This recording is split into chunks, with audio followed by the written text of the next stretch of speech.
Hello, and welcome.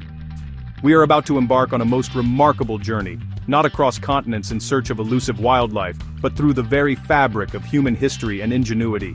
For centuries, humanity has sought to protect itself, to create sanctuaries of commerce, culture, and community. The most enduring and visible testaments to this instinct are the great walled cities of our world. These are not merely ancient structures, they are living museums, their stones whispering tales of sieges, celebrations, and the ceaseless march of time.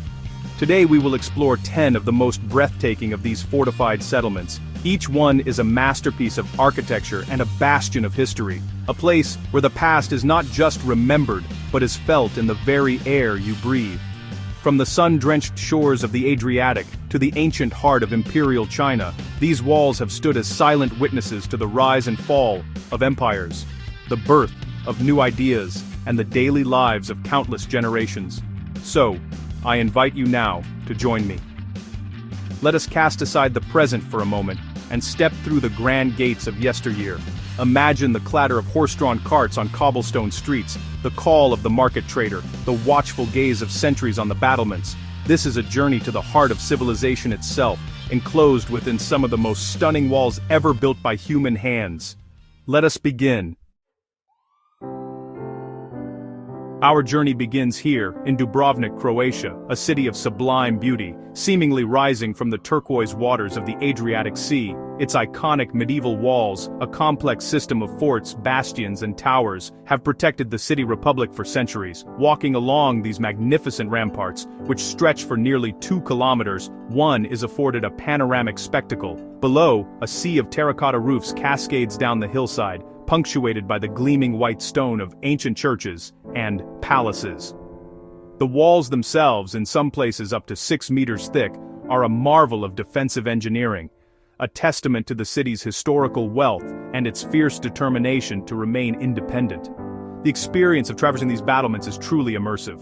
With every step, the perspective shifts, revealing new vistas of the shimmering sea and the nearby Ochre Island. You can almost hear the echoes of history, the shouts of guardsmen and the murmur of maritime traders who once made this city a powerful rival to Venice.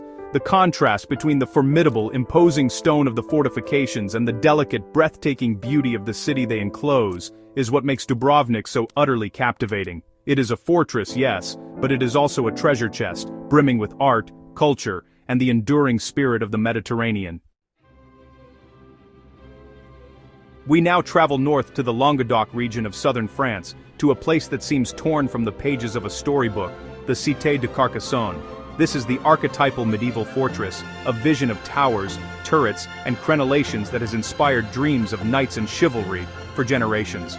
Its most striking feature is its double-walled fortification, a concentric ring of defenses that made the city virtually impregnable in its day. The outer wall, lower and built first, served as the initial line of defense, while the mighty inner wall, punctuated by 25 formidable towers, stood as the ultimate bastion of the city's inhabitants. To wander through the narrow, winding streets between these two sets of walls is to be transported back to the Middle Ages. The sheer scale of the restoration work undertaken in the 19th century by architect Eugène Viollet-le-Duc is astonishing, preserving this historical gem for all to see. The pointed, conical roofs of the towers, a feature of his romanticized vision of the medieval period, give Carcassonne its distinctive fairy tale silhouette against the French sky. It stands as a powerful symbol of military might, a complex and sophisticated defensive system that protected its people and its strategic position for hundreds of years. Our journey now takes us to a place of profound antiquity and immense spiritual significance for billions around the globe, Jerusalem. The walls that encircle the old city today were built in the 16th century by the Ottoman Sultan, Suleiman the Magnificent, but they rest upon foundations that are millennia old. These golden limestone walls enclose an area of less than 1 square kilometer, yet within them lie some of the holiest sites for Judaism, Christianity, and Islam. To walk its ramparts is to trace a path laden with the weight of history, prayer, and conflict. The walls are pierced by several majestic gates, each with its own name and story, such as the Jaffa Gate, the Damascus Gate, and the Golden Gate. These portals are not just entrances but are focal points of life, bustling with residents, pilgrims, and merchants, creating a vibrant tapestry of modern life played out against a backdrop of ancient stone. The sheer density of history here is overwhelming. From the Western Wall to the Church of the Holy Sepulchre and the Dome of the Rock, the city's spiritual treasures are all cradled within this formidable embrace, a testament to its enduring power as a center of faith and a crossroads of civilizations. We travel east to the ancient heart of China, to the city of Xi'an. This was once the terminus of the legendary Silk Road, a melting pot of cultures and a powerhouse of imperial dynasties. The city is guarded by one of the oldest, largest, and best-preserved city walls in all of China. Built during the Ming Dynasty in the 14th century, this colossal structure is a masterpiece of military architecture. It forms a perfect rectangle around the old city, stretching for almost 14 kilometers. Its sheer size is, honestly, difficult to comprehend.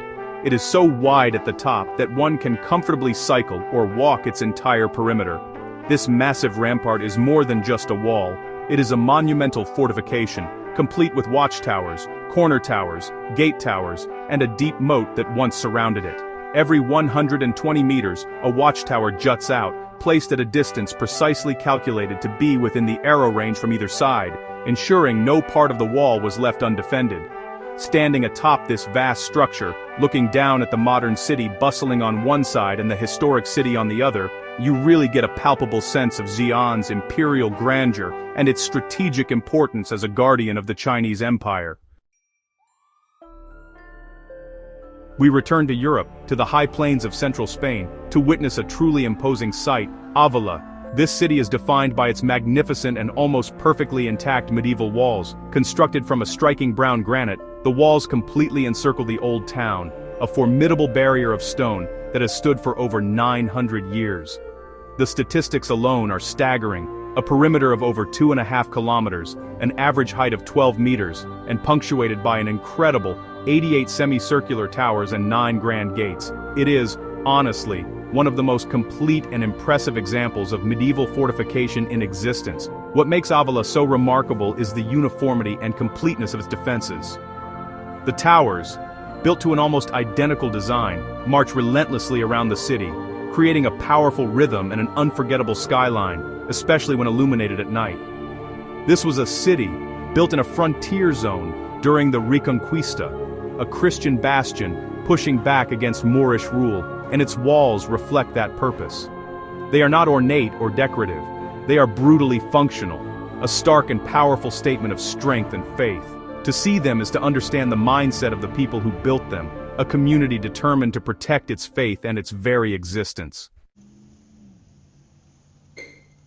Our journey takes us to the north of England, to the historic city of York. Its story is layered, and its walls are a physical record of that history. The foundations were first laid by the Romans nearly 2,000 years ago, when they established the fortress of Iberacum.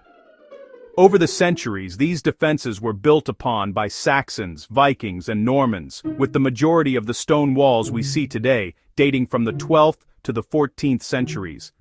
At over 3 kilometers in length, they are the longest and most complete medieval town walls in all of England. What is so wonderful about York's walls is that they offer a unique historical promenade through the heart of the city. One can walk almost the entire circuit, a journey that provides constantly changing views of the city's crowning glory, the magnificent York Minster as well as its charming medieval streets and hidden gardens. The route takes you through the 4 main historic gateways, or bars as they are known here, such as Micklegate Bar, traditionally the monarch's entrance to the city. Walking these walls is like, honestly, walking through a living history book, where every stone has a story, and every vista reveals another chapter of England's past.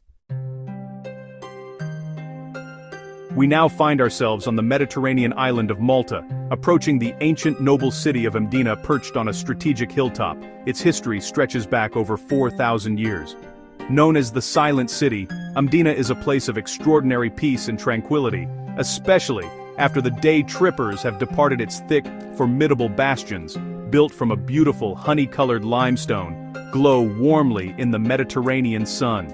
These walls enclose a tiny city of narrow, winding streets, home to only a few hundred residents, creating an atmosphere of timeless exclusivity. The city's defenses are a mixture of medieval and Baroque architecture, a testament to the various powers that have ruled Malta, most notably the Knights of St. John. Entering through the magnificent Vilhena Gate feels like stepping into another world. where the sound of car horns is replaced by the echo of your own footsteps on the polished stone. The silence within these walls is profound, broken only by the tolling of a church bell or a whispered conversation. From the top of the bastions, the views stretch out across the entire island, a commanding vista that explains why this hilltop has been a fortified settlement for millennia. We journey now to the south of Morocco, to a city that feels like a smaller, more intimate version of Marrakech, Taroudant. It is often called the grandmother of Marrakech, and is renowned for its spectacular ramparts. These magnificent defensive walls, built in the 16th century, stretch for over 7 kilometers, and are among the best preserved in the country. Made from pisse, or rammed earth, they have a striking ochre and pink hue that changes with the light of the day, glowing fiery red at sunset. They are a truly breathtaking sight against the backdrop of the distant High Atlas and Anti-Atlas mountains. The walls of Taroudant are punctuated by numerous bastions and 9 historic gates that still serve as the main entry points into the city's bustling heart. Unlike some of the more polished and restored cities on our list, Taroudant's walls feel raw and deeply connected to the landscape from which they were formed. Inside, life bustles on, as it has for centuries. The city's souks, or markets, are a vibrant explosion of color, sound, and scent, where artisans craft leather goods and the air is filled with the aroma of spices. The walls provide a stunning frame for this authentic slice of Moroccan life. Our path leads us to the heart of Bavaria in Germany, along the famed Romantic Road, to a town that seems perfectly preserved in a medieval time capsule, Rothenburg ob der Tauber. This is quite simply a storybook come to life. Its intact city walls, complete with covered walkways, numerous towers, and fortified gates, completely encircle a town of half-timbered houses and cobblestone lanes. Walking the 2.5-kilometer wall trail is an essential part of the Rothenburg experience, offering enchanting views down into the picture-perfect streets and out over the beautiful Tauber Valley. What sets Rothenburg apart is its sheer, unadulterated charm. Every corner you turn reveals another impossibly picturesque scene. From the iconic Plönlein, a small square with a yellow half-timbered house and a tower at either end, to the imposing Spittal Bastion, the town is a feast for the eyes. The walls, with their 42 towers and gates, were crucial to preserving this medieval jewel, protecting it not only from armies but from the ravages of time and modernization. To visit Rothenburg is to indulge in a fantasy of medieval Europe, made real by the enduring strength of its stone and timber defenses. For our final destination, we cross the Atlantic to a continent where walled cities are a true rarity. Here in Canada stands the magnificent Quebec City. It is the only remaining fortified city north of Mexico, a distinction that has earned it the status of a UNESCO World Heritage Site. The walls, known as the Ramparts of Quebec City, stretch for 4.5 kilometers, encircling the historic district of Old Quebec. They are a powerful reminder of the city's colonial past and its strategic importance in the battles between the French and British for control of North America. Walking these fortifications, with their heavy cannons still pointing out over the mighty St. Lawrence River, is a journey through Canadian history. The walls connect imposing structures like the star-shaped citadel, an active military installation, and pass through historic gates like the Porte Saint-Louis and Porte Saint-Jean. The view from the ramparts is spectacular, combining the European charm of Old Quebec's architecture with the vast wild beauty of the Canadian landscape. It stands as a unique and powerful testament to the military ambitions and architectural traditions of Europe. By transplanted and adapted to the realities of the New World. And so, our journey through time and across continents comes to an end. From the sun-bleached stones of Malta to the formidable earthen ramparts of Morocco, we have witnessed the enduring power and profound beauty of the world's great walled cities. These structures are so much more than defensive barricades. They are the cradles of culture, the guardians of history, and the canvases upon which the story of civilization has been painted. They remind us of a time when the world was different, yet they continue to thrive as vibrant, living communities today. Perhaps this journey has inspired you to dream of your own travels, to imagine yourself walking these ancient battlements and wandering these historic streets. Each of these 10 cities offers a unique window into the past and an unforgettable travel experience. They are destinations that should surely find a place on any discerning traveler's bucket list, promising not just beautiful sights but a deep and meaningful connection to the human story. I wonder, which of these fortresses captured your imagination the most? I do hope you will share your thoughts in the comments below. Which of these walled cities would you most love to visit, and why? Perhaps there are other magnificent walled cities you believe should have been on our list. Thank you for joining me on this exploration of some of the most stunning monuments ever created by humankind. Until our next journey together, farewell.